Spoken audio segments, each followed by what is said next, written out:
Welcome back, everybody, to the Alternative Ideas Podcast. This is a podcast where we're doing a series here talking about AI and its impact on the world as we see it, and in the education world in particular, because of our work with Unbound. But my name is Jonathan Brush. I'm the president and CEO of Unbound, and I'm joined today by David. David, introduce yourself to the audience once again. My name is David Rethemeyer. I am Unbound's IT director and just generally somebody who is passionate about technology and finding ways that we can use it to better ourselves and help to do cool things. So, yeah. And if you're joining us for the first time, our approach to this is that there are things that are definitely concerning about AI. I don't know if they reach the level of scary, but there's some things that we should definitely pay attention to. And any approach that doesn't acknowledge that is probably not super accurate or wise. On the other hand, AI is a reality. So if you want to live in this world that we live in, then you're going to be impacted by AI. So it behooves us to spend a little bit of time thinking critically about that. And then on the other side of the coin, there's some really exciting and interesting things that AI enables us to do. So the point here is that this podcast is really about alternative ideas. It's not that we're terrified of AI. It's not that we're super huge fanboys necessarily of AI. But we do think that some critical thinking, Unbound style, is helpful in talking about AI. Now, we've covered some different topics in the past two episodes, but this episode, Dave and I were kind of comparing notes, and there's a little bit more of a positive spin on that. So if you come out of this going, these guys are big AI fans, maybe listen to episode 1 or 2. We do acknowledge that there's some concerns. But let's start with you, David. You had an interesting article that you found today that might make you think that AI is sort of already here. It's not a new thing. It's an already thing. So tell us what you found.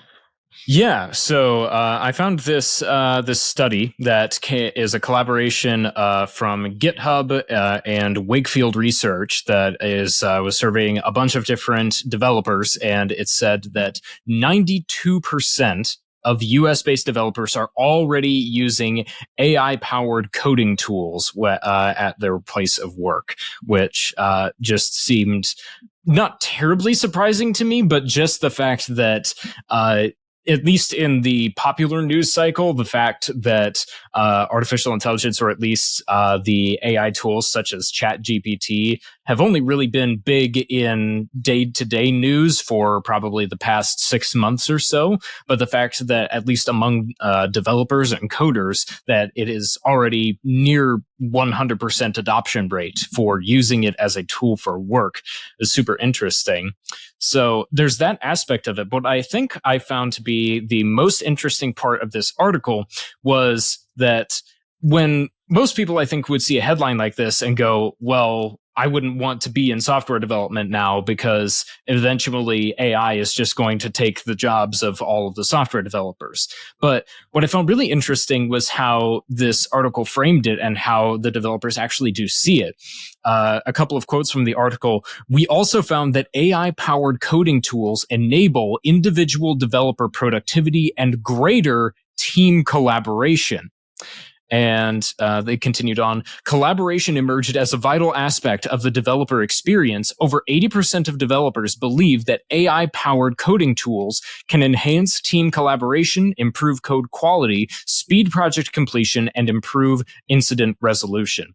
And what I think that ultimately boils down to is that, at least in its current form, AI is not in any danger of taking a software developer's job. What it's allowing software developers to do is to reduce the amount of time that they have to do very tedious coding tasks that an AI is going to be very good at just picking up based on context and being able to take care of for them. And they're able to focus on higher level things. The article also talked a lot about how developers have a big focus on being able to upskill themselves and how AI is allowing them to spend more time learning more advanced skills because they're not having to spend as much time on these more rudimentary coding tasks that they were often having to spend time on. So I thought that this was just a really good example of how AI can help to make humans in a job that can be considered so technical or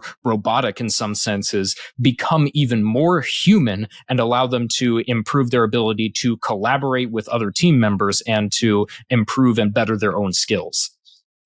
Yeah, I think it's really interesting, David, the point that you made there with AI allows them to, it takes care of the rudimentary tasks, the rote tasks, and it allows them to kind of move into higher levels of creativity.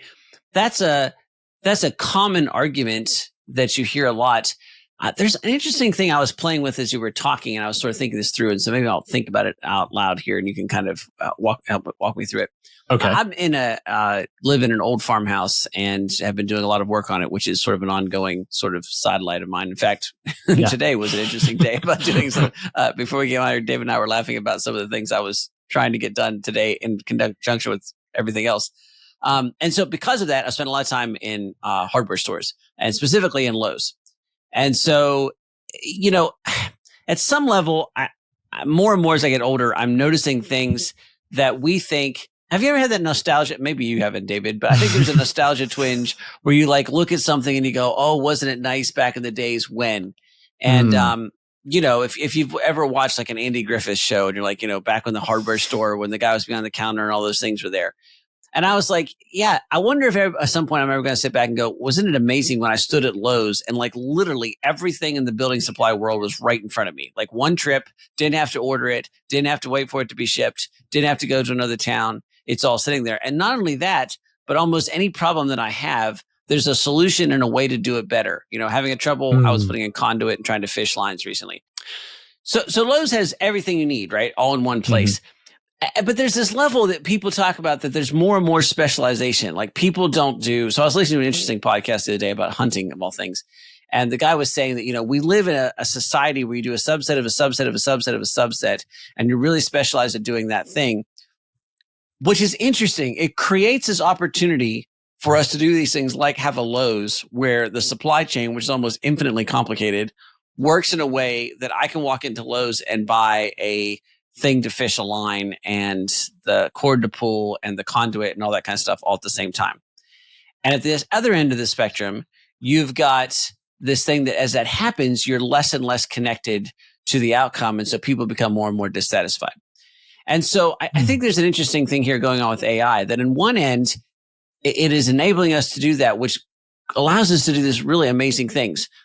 But, and here's the twist in the story, David, but you have to exert creative power to get fulfillment out of that. And here's what I mean by that. Mm-hmm. You could now be so specialized that you could pay somebody else to go to Lowe's, get all this stuff and come in and do that because you work in a subset of a subset of a subset of a subset. And consequently, you will have this kind of modern dissatisfaction of not feeling like anything you do really matters. On the other hand, you can go to Lowe's and stand there and go, look at all the creative options I have because everything is right here. I could buy it today. I have a thing, I think it's called like a life pump or something like that. That is, you stick it over somebody's face and you push it down and it sucks out whatever's in that's the obstruction in their airway, right? Huh. So it's this really crazy life-saving tool that is like 1,000 times more effective than a Heimlich maneuver. And I have little children in my house. And so I bought that thing and I stuck one in my dining room above the table. I stuck one in both of my vans and first aid kits and things like that. The guy that designed that went to Lowe's and Home Depot and went through the plumbing section and bought all the parts off the shelf there and then put the first prototype together. Now, see, here's the thing. You can be a subset of a subset, a subset of a subset and say, oh, like Lowe's is so dehumanizing. Or you can look at that and say, my human creativity now has this feast of hardware in front of me that I can build all this different kind of stuff with. Seems to me like there's a little bit of that going on with AI, right? So yes, there's going to be a lot of coders who are now out of business because they're not going to code everything from start to finish to some extent, right? They're going to do a subset of a subset. On the other hand, there's going to be some other people look at that and go, well, if something can do 90% of the work, I can take this and be so much more creative. But that is not a natural, and I guess this is my point now that I've thought this out loud. That's not a natural jump. That is a jump that requires an act of will and effort. Like in other words, if AI is going to make you more human, you're going to have to interject will and effort to do that. And then it can make you much more human because it can enable so much more creative stuff. But if you sit back and just allow it to kind of push into your space, it will dehumanize you because you've let it to some extent, right? Like you have to consciously use it and remember that you're using the AI, not the other way around. Does that make sense as I've kind of meandered my way through that? So. Yes, absolutely. Absolutely it does. Because really, I think that we've harped on this point pretty much every episode of the podcast so far, and we're probably going to continue doing it, is that AI is just an incredibly powerful tool. And what that tool allows us to do is that it can allow us to potentially get sucked into mediocrity, essentially, where we are just letting the AI do all of our work and all of our thinking for us. But if we know how to properly harness it, how to properly understand the fact that it is a tool, it is something for us to use to heighten our own ability to do more things, to be more capable in and of ourselves, not to rely on the AI's capability to do things for us, then it can allow us to ultimately advance as personal individuals and also just in society with technology in general. So, David, there is a level here, too, that this is true across the board. So you're talking about these developers, was it 92%? Was that headline? 92% of US developers using AI-powered tools at work. So it could be that 92% of the people that listen to this are already using AI because it's really AI that's powering Google Maps, right? I mean, do you know more about this? We didn't talk about this beforehand, so I'm springing this on David. But that's the case, right? I mean, like when Google reroutes you to a new route because of traffic, that's some level of AI working there, isn't it? Yeah, so I think up until this point, it would have been considered machine learning more than artificial intelligence, but really those terms have kind of gotten conflated to some extent. So yeah, it is to some extent, yes. That's actually the point that I was trying to make, though. So machine learning. So I don't know that there's like written down anywhere, but David is kind of the bright dividing line between machine learning and AI. Is it language? That has been at least the differentiator for what most people mean when they contrast the two terms. Because, for example, the autocorrect on your phone is using the same type of logic that ChatGPT is using to some extent, is really what's happening. It's just the autocorrect on your phone is not necessarily talking to you, whereas ChatGPT is able to sound and seem a lot more human-like, and so it seems more intelligent than the machine learning that's on your phone that suggests words for you. I was trying to run a parallel here in my mind, again, sort of thinking out loud, which is that to some extent, like, if you have pets, you've got some machine learning going on in your life, right? you know what I mean? Like, maybe more specifically, if you're using a dog like a service animal, right? So like you've got a dog there that is. I was wondering if there's some parallels to think about here, like because a dog has an active intelligence and yet doesn't have language.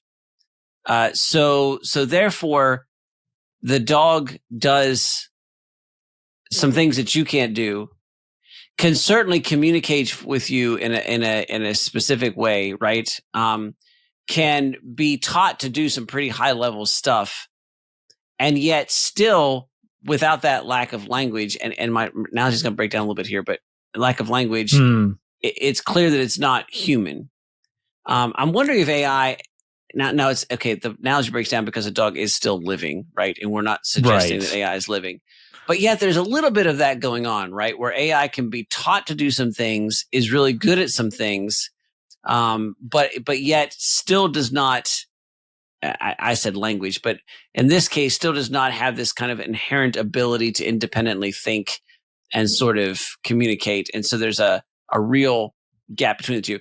This is not my news story, but I watched and our team shared an article by a Wall Street Journal reporter who tried to train on purpose, tried to train an AI to build an avatar of her and then have that avatar sit in on her meetings and answer her phone calls. And in some cases, like for instance, the avatar was able to create a voice that fooled her bank's voice recognition system. So they got into the bank, but it was pretty obvious that even though it was saying the right things on a meeting to some extent, it was a lifeless plastic version of the real thing. And people instantly, in a second, realized that this was something fishy going on. Yeah. And so there's an interesting piece there, kind of like you talk to a parrot, right? The parrot sounds like a person, may say some things that make sense, but is lacking that kind of cognitive spark that puts those things together. So, anyhow, yeah. My stories were not so much stories, but there's two companies, David, that I think are pretty interesting. One's Convai.com, and I don't know how you actually pronounce it. It's CONVAI.com. And there's this is one of those interesting two sides of a coin thing here. So my understanding is Convai is an AI engine that basically allows you to build NPCs in gaming environments, but NPCs that are running with an AI behind them. So I think, if you've dealt with an NPC in a video game and they sort of say the same thing, you can get them to say the same lines.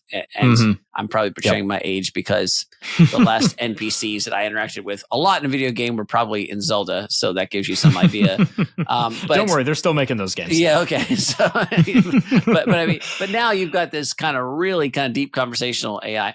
And so I think there's two things here. One, it sort of moves my prediction forward that we're about to live in Zombieland, right? Where, if you're playing a video game and it was compelling before because you were playing with your friends, and now the NPCs sound like your friends, or at least are able to, you actually have, people are having arguments with AI and trying to convince AI that, it's biased about abortion and things like that. And they're having legitimate conversations, at least that are legitimate in the sense that they're entertaining on the other end.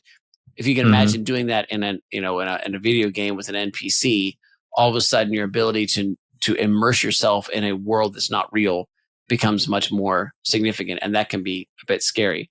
On the other hand, I was looking at this and thinking, if you're out there and you're the kind of person that looks at Lowe's and says, "Look at all the possibilities," I think there's some really interesting possibility to create stories, and maybe in games and stuff with these NPCs. And you don't have to be, to your point, David, you don't have to be this massive programmer to be able to make that work, right? I mean, now you just, you just use the AI. So.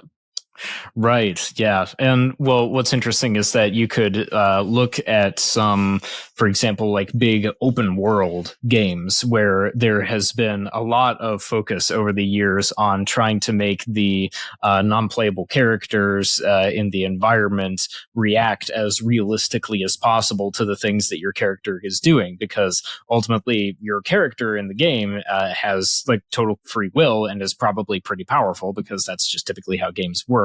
And can do all sorts of ridiculous things. And so the developers just do everything they can to just try to figure out how to make the non-playable characters react as realistically as possible to whatever is happening. And so now if they're able to have an AI where basically in the background you can just imagine them putting in a chat GPT prompt where it's just, you're an NPC, like a non-playable character in a video game. You see the main character suddenly jump to the top of a 10-story building.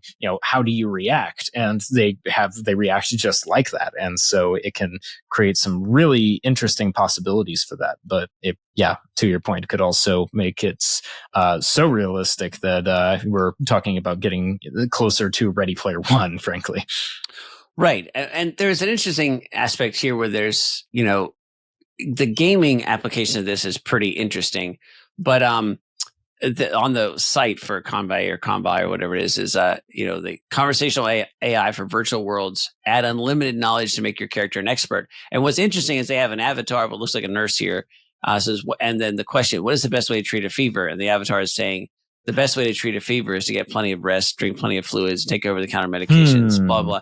So, I mean, this is also an interesting piece where it's like, think of a Lowe's store where you have all these NPCs sitting on the thing, or maybe various pieces of NPCs, not to get too weird, sitting on the shelf. And now it's like, you can look at this and go, oh, great. Now there's no people to talk to. Only bots are going to be talking to me. Or you can look at that and say, oh, wow, there might be some really interesting ways we could help people. How could you, I'm wondering, David, if this is like, did an ancient storyteller at some point go, oh man, I used to be able to enrapture an audience with my tales of heroism and tragedy and love. And they would sit around the campfire and hang on my every word. And now they're all just sitting there with their noses buried in a book.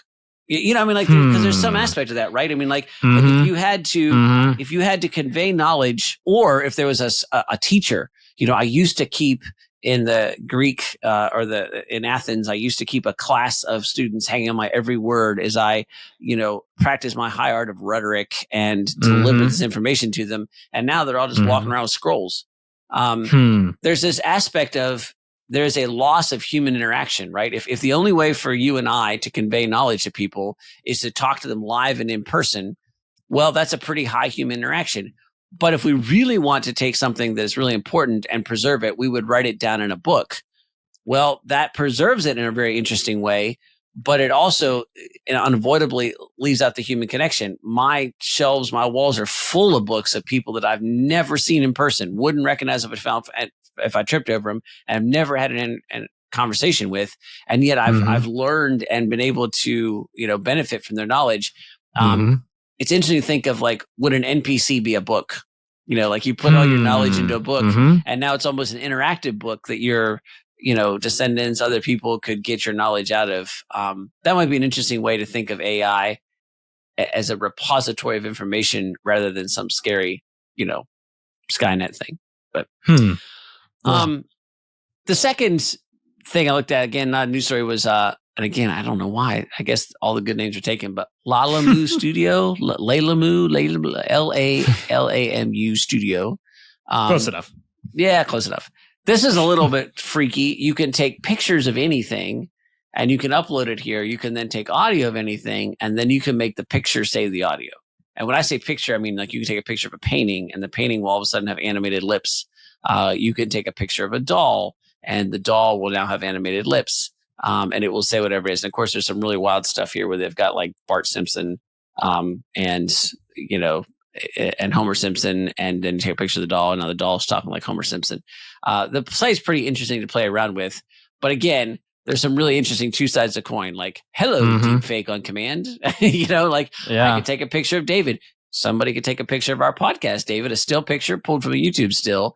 And then it can make you, Bart, and me, Homer, and we would be able to say whatever they said, and our lips would move and look like it. Now, this particular studio at the moment, it's not hard to tell. I mean, it's enough to suspend disbelief. It's enough to make you do a double take for a second, right. But then you're like, okay. Yeah, but you can see there's a little bit of syncing problems and a little bit of blurriness that you can sort of see. But, it's for entertainment. It's not enough to actually make you think that David sounds like Homer Simpson, but it would be enough to be pretty entertaining. So that's one side. The other side is, I mean, this is fascinating, right? You could take two dolls, you could set them up, or you could take two puppets, or you could take just whatever. You could take two pictures, you could paint a picture, set them up, stick a camera on them, then run some audio, maybe even have AI generate some stuff, and then all of a sudden your people could be talking. So the other side of this is you don't need a movie studio to provide to create some pretty compelling scenes at the moment. And if you're out there and you see the Lowe's store as, all of a sudden, instead of having to be a $40 million studio executive in Hollywood, I literally can start creating stuff that Hollywood can barely dream about almost for free. It kind of changes the game a little bit. So I don't know, David, are you about to take some pictures of some dolls and get into the movie making business here? So I don't think so, but what this makes me think of is just all of the young kids out there, and just the students who are just interested in getting into some kind of filmmaking or storytelling, but are they can't afford high end film equipment, or they don't have friends to cast in acting roles or anything like that. But they have a computer where they could use some of these tools, and they could start out doing that. We've seen, you can, look up stories online of kids who just make unique, stop motion or just interesting little concept short films just on YouTube, just in their spare time. And then suddenly movie studios and executives take notice of just the talent that you can develop just with your home computer, with the resources that you have. And suddenly you're able to jump into the industry just because of what you're able to to learn at home if you're willing to take the initiative to do it. The most recent example of that is in the most recent Spider-Man movie, Across the Spider-Verse, which is just an absolutely gorgeous movie, just with the way that it's animated. There is a short scene, probably like 30 seconds or so, that is Lego stop motion.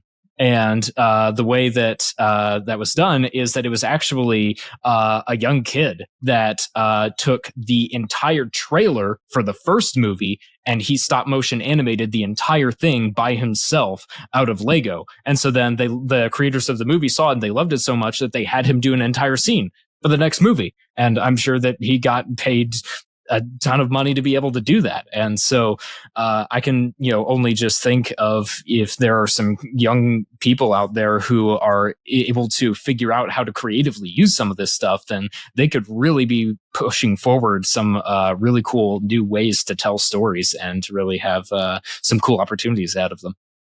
Well, it's an interesting thing. I mean, I think it's entirely possible now. There's a lot of people out there who have been doing stop motion videos with Legos for a long time. Oh, yeah. This software would make your minifigs talk, man. So, if to combine it with that, and all of a sudden your minifigs are going to talk with lips that look compelling enough to suspend disbelief since you're looking at a bunch of minifig Lego players anyhow. I mean, like it's, we're not looking like photorealistic stuff. I mean, at that point, you're literally just like competing with the Lego movie. Right. And so I think that there's some really fascinating opportunities there. So young storytellers out there, and we've talked about this at conventions and conferences. I've talked to this with when I've been speaking and talking to people. Look, there's going to be a divide, and we've used this analogy before, but to me, this feels an awful lot like the late '90s, early 2000s as the internet started to arrive. Mid '90s and late '90s as the internet started to arrive in storm. Right? There's going to be a divide of three things here. There's going to be the people who don't adapt.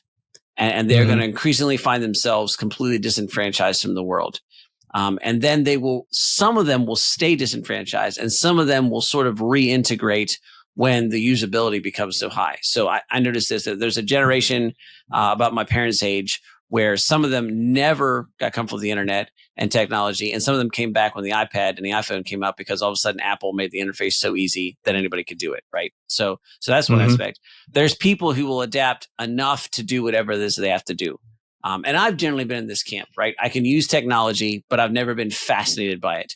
So I can use and master what's in front of me and I can figure it out and I'm willing to figure it out, but generally to accomplish an end, it's a means to an end.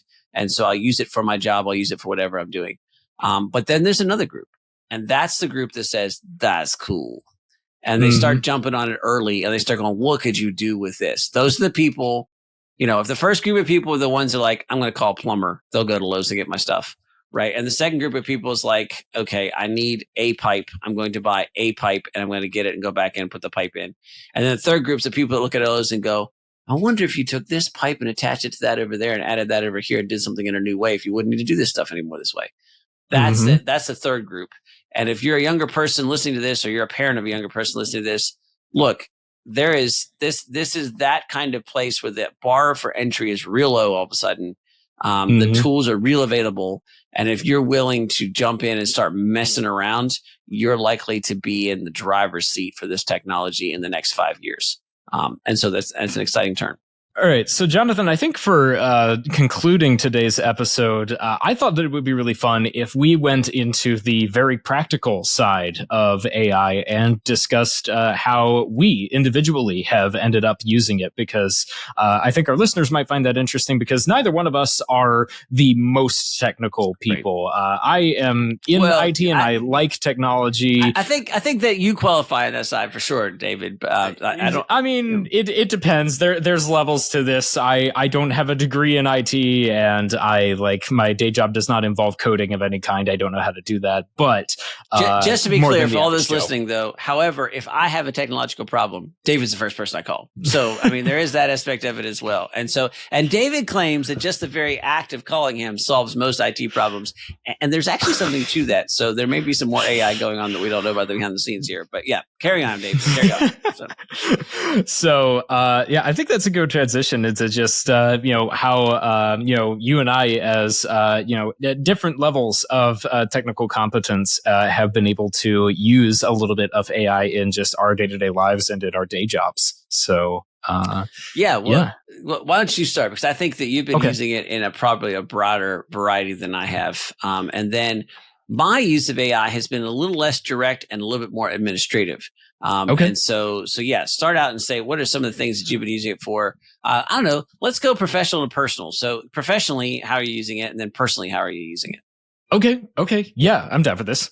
So I think the most common professional use I have for it is that for Unbound, I do a lot of the paid advertising. So I handle creating and managing a lot of the ad campaigns that go out on Facebook, Google, and other platforms. And that requires some level of copywriting. Now, we have some people on our team who are excellent at copywriting, but their bandwidth is limited. And sometimes, I have to come up with stuff on my own, and I have to fill in, especially if it's a Google ad, 4 dozen different headlines for different ad variations. And so I found that AI tools like ChatGPT are really helpful for being able to generate a bunch of those that I can then look at. I can pick out the specific variations that I think are interesting, and I can adapt them into something that I will actually end up using. Very rarely does it spit out something first time that I am totally comfortable with immediately sending off and publishing in a campaign, but it's something that gives me a great starting point to work with, where if the blank Google Doc or just a bunch of blank fields is not nearly as intimidating when I have a bunch of stuff to work off of. Yeah, definitely. I think kind of the transition point where this is something that I've used for both professional and personal is working in IT. I think pretty much all of my friends who've worked in IT have agreed with the definition that a lot of your job in IT is being a professional Googler, in being able to just research the details of a problem and being able to figure out the solution to it, even if you are not an expert in whatever thing might have broken necessarily. And so what I've found is that tools like ChatGPT and Google Bard are really useful as sort of Google replacements for things, where you can just put in some of your queries in there, and you can just have those things just look up answers for you. You have to be careful with those, because you do need to go and verify them for sure. But I'll use a personal example of something I literally just used this morning. Was I put into GPT-4 that I wanted to run a half marathon race sometime in September or October in the St. Louis area. What are my options for races that I could sign up for?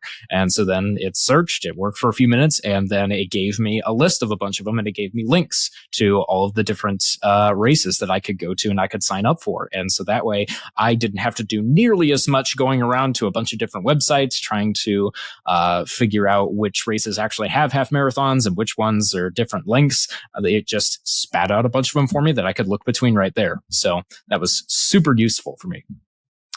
Yeah, as you were talking, I was reminded that there are a few things I've done. It's interesting. I find that ChatGPT hallucinates so badly that it is completely useless for some really serious research, right?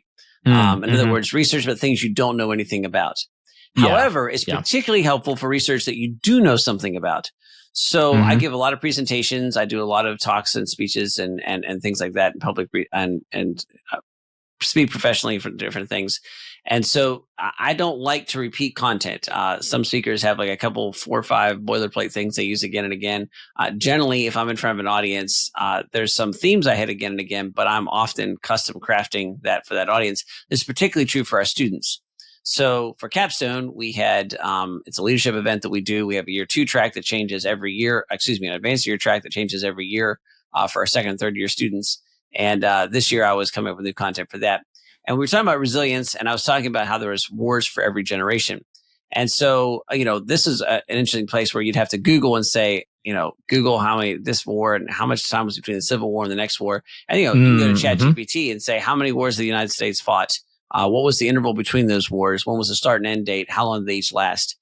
Now, I know enough about all those things that I could eyeball it and pretty quickly decide, there was no phantom war in there. Like, there wasn't the, war with Canada or something like that. Right. Which ChatGPT can do some weird stuff like that. In this case, they were all accurate. I knew all the wars. I cursory look at the dates, like, oh yeah, this all sound reasonably close.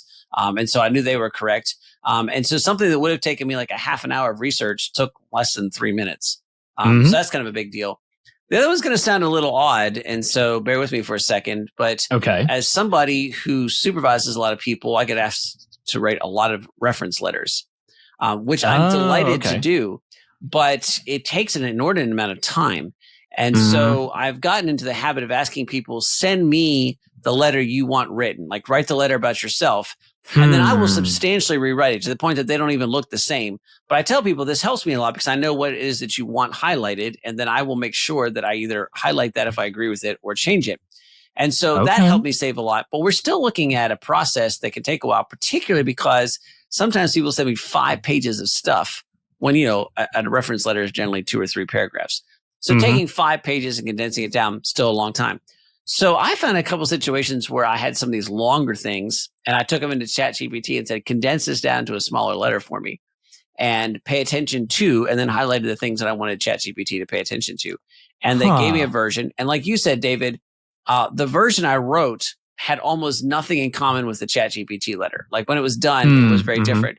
But ChatGPT had sort of collated all that stuff and pushed it down. And so a process that would have taken 45 minutes took about 15.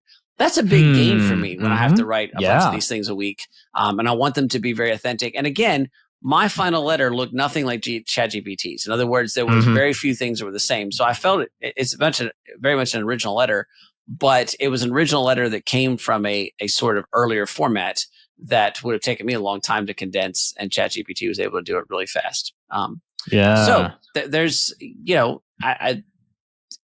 if I'm in a situation where I've got to write 4 letters in a week, 45 minutes each, and I can move that from almost 4 hours down to less than an hour, that's a major gain in my week and allows me to write more reference letters for more students and do them in a personal way. And that's a pretty good, in that sense, back to our original part of the conversation, that's something where technology is allowing me in some ways to be more human, right? To have more close human interaction with somebody and do it in an authentic way, which wouldn't be possible just by sheer time if we had done it the old-fashioned way.